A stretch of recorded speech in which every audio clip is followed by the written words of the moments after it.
Hi friends, welcome to బెండమ్స్ kitchen. ఈరోజు వీడియోలో అల్లం గారెల్ని చాలా రుచిగా రౌండ్గా మిక్సీలో వేసిన పిండితోనే అస్సలు వంట సోడా కూడా వేయకుండానే గారెల్ని పర్ఫెక్ట్గా రౌండ్ షేప్లో రావడానికి ఇక నేను 4 రకాల పద్ధతుల్ని చాలా ఈజీగా చూపించబోతున్నాను. వీడియోని స్కిప్ చేయకుండా చివరి వరకు చూసి మీరు కూడా తప్పకుండా ఈ 4 పద్ధతుల్లో ఏదో ఒక పద్ధతిని పాటించి గారెల్ని ఒక్కసారి ట్రై చేసి చూడండి. చాలా పర్ఫెక్ట్గా వస్తాయి. ఇక్కడ మీరు చూస్తుంటేనే గారెలు ఇప్పుడే తినేయాలనిపిస్తుంది కదా. మిక్సీలో వేసిన పిండితో కూడా ఇలా పైనుంచి క్రిస్పీగా లోపల స్పాంజీ లాగా ఉండే గారెల్ని చాలా ఈజీగా ప్రిపేర్ చేసుకోవచ్చు. సో ఇక ఏమాత్రం ఆలస్యం చేయకుండా మనం ఈ పర్ఫెక్ట్ గారెల్ని ఎలా ప్రిపేర్ చేసుకోవచ్చో ఈ వీడియోలోకి వెళ్ళి చూసేయండి. ఈ గారెలు ప్రిపేర్ చేయడానికి నేను ఇక్కడ ఒక 6 గంటల ముందే 1/2 కేజీ పొట్టు మినపప్పును నానబెట్టుకొని తీసుకున్నాను. మీరు ఈ పొట్టు మినపప్పు ప్లేస్లో నార్మల్గా యూస్ చేసుకునే మినపగుళ్ళు అయినా సరే తీసుకోవచ్చు. మీరు మినపగుళ్ళు తీసుకుంటే ఒక 3-4 గంటల సేపు నానబెట్టుకుంటే సరిపోతుంది. ఇలా పొట్టు ఉన్న మినపప్పు అయితే కనీసం ఒక 5-6 గంటల సేపు నానబెట్టుకోవాలి. ఇలా పొట్టు ఉన్న మినపప్పు అయితే గారెల రుచి అనేది చాలా బాగుంటుంది. ఇప్పుడు వీటిపైన ఉన్న పొట్టంతా కూడా తీసుకోండి. మినపప్పు బాగా నానిన తర్వాత చేత్తో ఇలా గట్టిగా ప్రెస్ చేస్తూ ఉన్నారంటే మనకి చాలా ఈజీగా ఈ పొట్టంతా కూడా వచ్చేస్తుంది. ఈ విధంగా మినప్పొట్టుని సపరేట్ చేసుకోండి. అయితే నేను ఇక్కడ మినపప్పు మీద ఉన్న పొట్టుని పూర్తిగా తీయలేదు. ఒక 10% పొట్టుని అలానే ఉంచేసాను అనమాట. ఇలా కొంచెం పొట్టు ఉంచుకొని గారెల్ని ప్రిపేర్ చేసుకున్నారంటే చాలా రుచిగా ఉంటాయి. మీరు కావాలంటే మొత్తం పొట్టుని కూడా తీసేసుకోవచ్చు. ఇప్పుడు ఈ మినపప్పుని మిక్సీ జార్లోకి వేసుకొని ఇందులోకి రుచికి సరిపడా ఉప్పుని వేసుకోండి. అండ్ అలానే 2 ఇంచుల దాకా అల్లాన్ని, ఒక 2 నుంచి 3 వరకు పచ్చిమిర్చి, 2 టేబుల్ స్పూన్ల దాకా నీళ్ళని వేసుకొని బాగా మెత్తగా గ్రైండ్ చేసుకోవాలి. మీరు ఈ పిండిని గ్రైండ్ చేసుకోవడానికి ఎక్కువ నీళ్ళని వేసుకోకూడదు. ఎంత వీలైతే అంత తక్కువ నీళ్ళని వేసుకొని పిండిని గట్టిగా గ్రైండ్ చేసుకోవాలి. సో ఇక నేను మీకు గ్రైండ్ చేసిన తర్వాత చూపిస్తున్నాను, చూసారా? మనకి కన్సిస్టెన్సీ అనేది ఈ విధంగా ఉండాలన్నమాట. మీరు పిండిలో మరీ ఎక్కువగా నీళ్ళను వేసుకొని గ్రైండ్ చేసుకున్నారంటే పిండి అనేది పలచనైపోయిందంటే మీకు గారెల షేప్ అనేది సరిగా రాదనమాట.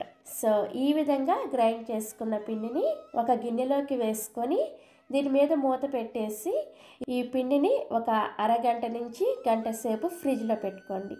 ఇలా పిండిని గ్రైండ్ చేసిన వెంటనే ఫ్రిడ్జ్లో పెట్టుకున్నారంటే మనకి పిండి అనేది చక్కగా స్టిఫ్గా తయారవుతుంది అనమాట.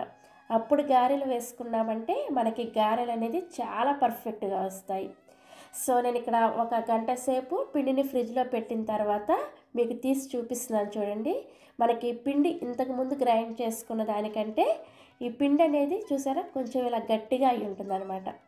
ఇప్పుడు ఈ పిండిని ఒకసారి గరిటెతో కలుపుకొని ఇందులోకి 1 టీ స్పూన్ దాకా జీలకర్ర, 2 టేబుల్ స్పూన్ల దాకా బియ్యం పిండిని వేసుకోండి. మనకి సూపర్ మార్కెట్స్లో ప్యాకెట్స్లో దొరుకుతుంది కదా, ఆ బియ్యం పిండినే వేసుకోవాలి. ఇలా బియ్యం పిండి వేసుకోవడం వల్ల మనకి ఈ గారెలు అనేది చాలా క్రిస్పీగా వస్తాయి. అంతేకాకుండా పిండి అనేది మనకి పొరపాటున లూజ్ అయినా కూడా పిండి అనేది పర్ఫెక్ట్గా రెడీ అవుతుంది అనమాట.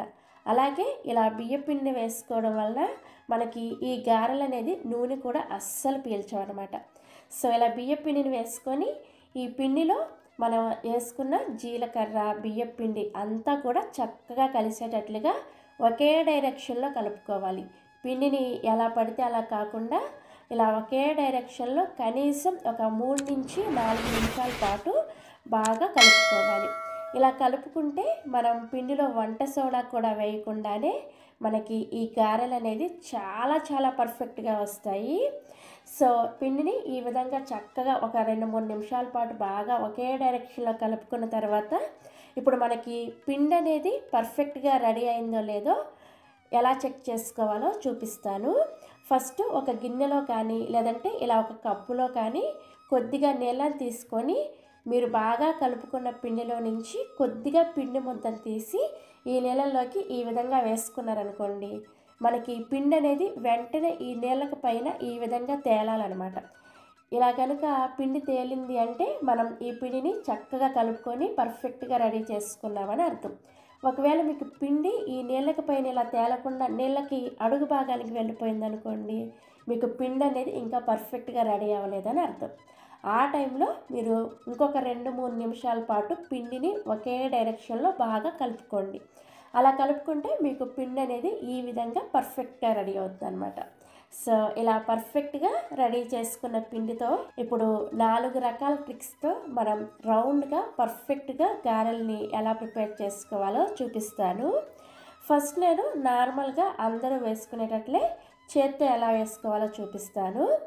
ఈ గారెల్ని చేత్తో వేసుకోవడం కోసం ఒక గిన్నెలోకి కొద్దిగా నీళ్ళని తీసుకొని మీ చేతిని ఒకసారి నీళ్ళతో తడి చేసుకొని మనం ప్రిపేర్ చేసుకున్న పిండిలో నుంచి ఇలా కొంచెం పిండిని తీసుకొని ఈ పిండిని ఫస్ట్ రౌండ్ బాల్ లాగా ప్రిపేర్ చేసుకోవాలి.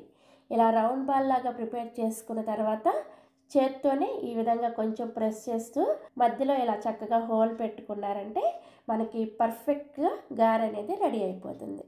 సో ఇది కొంచెం ఎక్స్పీరియన్స్ ఉన్న వాళ్ళైతే ఇలా చక్కగా చేత్తో వేసేసుకోవచ్చు. అదే కొత్తగా ట్రై చేసే వాళ్ళైతే ఇక్కడ నేను మీకు ఒక 3 ఈజీ పద్ధతులను చూపిస్తాను. ఈ 3 పద్ధతిలో మీకు ఏది బాగా ఈజీగా అనిపిస్తే ఆ పద్ధతిలో గారెలు వేసుకోండి. ఇలా చేత్తో ప్రిపేర్ చేసుకున్న గారెల కంటే కూడా నేను ఇప్పుడు చూపించబోయే 3 పద్ధతుల్లో ఏదో ఒక పద్ధతిలో కనుక గారెలు వేసుకున్నారంటే చాలా పర్ఫెక్ట్గా రౌండ్గా వస్తాయి అన్నమాట. సో రెండవ పద్ధతి వచ్చేసి మీ ఇంట్లో ఏదో ఒక ప్లాస్టిక్ కవర్ ఉంటుంది కదా, ఆ ప్లాస్టిక్ కవర్ని తీసుకోండి. ప్లాస్టిక్ కవర్ని కొద్దిగా నీళ్ళతో తడి చేసుకొని ఈ పిండిలో నుంచి కొద్దిగా పిండి మొత్తం తీసుకొని ఫస్ట్ రౌండ్ బాల్ లాగా ప్రిపేర్ చేసుకోండి. తర్వాత ఈ ప్లాస్టిక్ కవర్ మీద ఈ రౌండ్ బాల్ని పెట్టి కొంచెం ఇలా వేళ్ళతో ప్రెస్ చేసుకొని మధ్యలోకి చక్కగా ఇలా హోల్ పెట్టేసుకొని ఇలా చక్కగా తీసేసుకొని నూనెలోకి వేసేసుకోవడమే. ఇలా ప్లాస్టిక్ కవరే కాకుండా మీరు కావాలంటే ఇదే విధంగా పాల ప్యాకెట్ కవర్ కానీ లేదంటే మనకి నూనె ప్యాకెట్ కవర్లు వస్తాయి కదా, ఆ నూనె ప్యాకెట్ కవర్ మీద కానీ అరిటాకు మీద కానీ ఇలా దేని మీదైనా సరే చక్కగా పర్ఫెక్ట్గా మీరు ఈ విధంగా గారెలు ప్రిపేర్ చేసుకోవచ్చు. చూసారా ఎంత పర్ఫెక్ట్గా రౌండ్గా వచ్చిందో గారె అనేది. సో ఇదొక పద్ధతి అనమాట. నెక్స్ట్ నేను టీ స్టైనర్తో మనం గారెలు ఎలా వేసుకోవాలో చూపిస్తాను. ఈ టీ స్టైనర్తో అయితే కొత్తగా ట్రై చేసే వాళ్ళకి చాలా ఈజీగా ఉంటుంది. ఒక టీ స్టైనర్ని తీసుకొని ఫస్ట్ దీన్ని నీళ్ళతో కొంచెం తడి చేసుకోండి. మీరు ఏ పద్ధతిలో గారెలు వేసుకోవాలన్నా కానీ మీరు తీసుకున్న దాన్ని ఫస్ట్ ఇలా నీళ్ళతో తడి చేసుకోవాలి. అప్పుడే మీకు దీని నుంచి ఈజీగా గారె అనేది నూనెలోకి పడుతుంది అనమాట. సో ఇలా తడి చేసుకున్న తర్వాత పిండి ముద్దను తీసుకొని దీని మీద పెట్టేసి దీన్ని కొంచెం లైట్గా ఇలా ప్రెస్ చేసేసుకొని మధ్యలో చక్కగా ఇలా హోల్ పెట్టేసుకొని నూనెలోకి ఇలా నెమ్మదిగా వేసుకున్నారంటే మనకి పర్ఫెక్ట్ షేప్లో గారె అనేది చక్కగా వచ్చేస్తుంది. చూసారా ఎంత సింపుల్గా టీ స్టైనర్తో మనం గారెలు వేసుకోవచ్చు. నెక్స్ట్ మీకు 4వ పద్ధతిలో ఈ గారెల్ని ఎలా వేసుకోవాలో చూపిస్తాను. ఫస్ట్ మీరు ఒక హ్యాండ్ కర్చీఫ్ని తీసుకొని దాని మీద ఇలా ఏదైనా ఒక మీడియం సైజులో ఉండే ఒక బౌల్ని తీసుకోండి. ఆ బౌల్ని ఈ విధంగా వీడియోలో చూపించిన విధంగా ఇలా రివర్స్లో పెట్టుకొని ఈ కర్చీఫ్ని ఇలా చక్కగా టైట్గా కవర్ చేసేసుకోండి.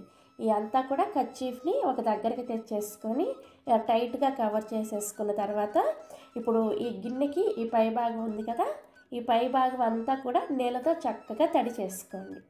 సో ఇలా చక్కగా తడి చేసుకున్న తర్వాత మనం ప్రిపేర్ చేసుకున్న గారెల పిండిలో నుంచి కొద్దిగా పిండి ముద్దను తీసుకొని దాన్ని ఫస్ట్ రౌండ్ బాల్ లాగా ప్రిపేర్ చేసుకొని తర్వాత దీని మీద ఈ బాల్ని పెట్టేసి ఇలా చక్కగా రౌండ్ షేప్లో గారెని ప్రిపేర్ చేసుకొని మధ్యలో ఇలా హోల్ పెట్టుకొని నెమ్మదిగా నూనెలోకి వేసుకోండి. చాలా ఈజీగా ఉంది కదా, ఈ పద్ధతి అయితే చాలా పర్ఫెక్ట్గా వస్తుంది. సో ఈ 4 పద్ధతుల్లో ఏదో ఒక రకంగా మీరు గారెలు ప్రిపేర్ చేసుకోండి, చాలా రౌండ్ షేప్లో వస్తాయి. నేను ఇక్కడ చూపించిన 4 పద్ధతుల్లో మీకు ఏ పద్ధతి ఈజీగా అనిపించిందో కింద కామెంట్ సెక్షన్లో నాతో షేర్ చేసుకోవడం మర్చిపోవద్దు. సో గారెల్ని 4 పద్ధతుల్లో ఎలా ప్రిపేర్ చేసుకోవాలో చూసారు కదా. ఇప్పుడు గారెల్ని ఫ్రై చేసుకోవడం కోసం స్టవ్ మీద కడాయిలోకి డీప్ ఫ్రైకి సరిపడా నూనెను పోసుకొని వేడి చేసుకోండి. నూనె వేడైన తర్వాత మంటని మీడియం ఫ్లేమ్లోకి పెట్టుకొని ఇందాక నేను చూపించినట్లే మీకు ఏ పద్ధతి నచ్చితే ఆ పద్ధతిలో గారెల్ని నూనెలోకి నెమ్మదిగా వేసుకోండి. ఇలా హ్యాండ్ కర్చీఫ్ పద్ధతి కానీ, లేదంటే టీ స్టైనర్ కానీ, హ్యాండ్తో కానీ, లేదంటే మనం నార్మల్గా ప్లాస్టిక్ కవర్ మీద కూడా వేసి చూపించాను కదా, అలా కానీ ఏ పద్ధతిలో వేసుకున్నా కానీ గారెలు చాలా పర్ఫెక్ట్గా రౌండ్గా వస్తాయి అన్నమాట. సో ఇలా గారెల్ని వేసుకొని మంటని మీడియం ఫ్లేమ్లోనే ఉంచుకొని ఈ గారెల్ని చక్కగా మంచిగా గోల్డెన్ కలర్ వచ్చేంత వరకు ఫ్రై చేసుకోవాలి. మీరు మంటని లో ఫ్లేమ్లో పెట్టుకొని ఫ్రై చేసుకుంటే గారెల నూనెని పీల్చేస్తాయన్నమాట. అదే హై ఫ్లేమ్లో పెట్టుకున్నారంటే ఈ గారెల పైన చక్కగానే రంగు వస్తాయి కానీ లోపల పచ్చి పచ్చిగా పిండిలాగా ఉండిపోతాయి అన్నమాట. అందుకని మీడియం ఫ్లేమ్లోనే చక్కగా ఈవెన్గా లోపల వరకు కూడా గారె అనేది ఉడికేంత వరకు ఫ్రై చేసుకోవాలి. సో ఇలా చక్కగా గారె ఉడికిన తర్వాత సర్వింగ్ ప్లేట్లోకి తీసుకోండి. చూసారా గారె అనేది ఎంత పర్ఫెక్ట్ షేప్లో ఎంత బాగా వచ్చిందో. దీంట్లో మనం వంట సోడా కూడా వేసుకోలేదు, అలాగే మిక్సీలో వేసిన పిండితో వేసిన గారె అనేది ఎంత పర్ఫెక్ట్గా వచ్చింది చూసారా. ఇదే విధంగా మిగిలిన పిండితో కూడా మీకు చక్కగా గారెలు వేసుకోండి. సో గారెలు చూసారా చక్కగా బూరెల్లాగా పొంగాయి కదా. సో ఇలా పర్ఫెక్ట్గా రౌండ్ షేప్లో క్రిస్పీగా చాలా రుచిగా ఉండే అల్లం గారెల్ని ప్రిపేర్ చేసుకొని చక్కగా పల్లీ చట్నీతో సర్వ్ చేసుకున్నారంటే చాలా చాలా టేస్టీగా ఉంటాయి. ఇక నేను మీకు ఒక గారెని తీసి చూపిస్తాను చూసారా, చాలా క్రిస్పీగా వచ్చింది కదా. అలాగే ఇక్కడ నేను గారెని తుంచి కూడా చూపిస్తున్నాను చూడండి. పైన క్రిస్పీగా లోపల స్పాంజీగా చాలా చాలా బాగా వచ్చాయి. చూసారా ఎంత పర్ఫెక్ట్గా మనం మిక్సీలో వేసిన పిండితో సోడా కూడా వేయకుండానే గారెల్ని ప్రిపేర్ చేసుకోవచ్చు. మీరు కూడా తప్పకుండా ఇక నేను చెప్పిన టిప్స్ పాటిస్తూ ఒక్కసారైనా సరే ఈ విధంగా గారెలు ప్రిపేర్ చేసుకొని చూడండి. మీకు 100కి 100% గారెలు అనేది పర్ఫెక్ట్గా వస్తాయి. సో ట్రై చేస్తారు కదా.